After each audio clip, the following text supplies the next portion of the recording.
Hello everyone, I'm Lonnie. Today, we're making white radish and kelp pork rib soup. Without further ado, let's get started.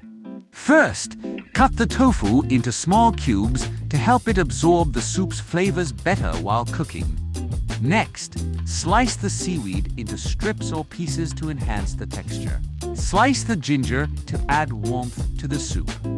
Clean the button mushrooms and prepare the shrimp tail. Next, add the seaweed and mushrooms, continuing to cook for 5-10 minutes to allow the flavors to meld together. Then, add the tofu and cook for 3-5 minutes until it becomes tender.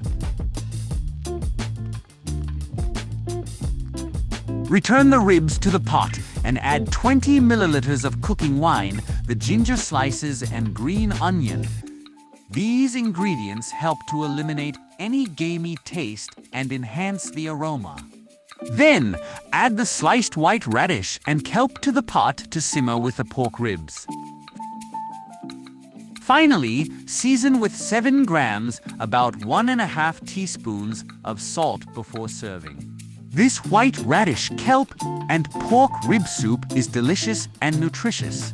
The sweetness of the radish, the umami of the kelp, and the savory flavor of the ribs blend perfectly, making it an ideal dish for family meals. Finally, season with salt and pepper to taste, enhancing the soup's flavor.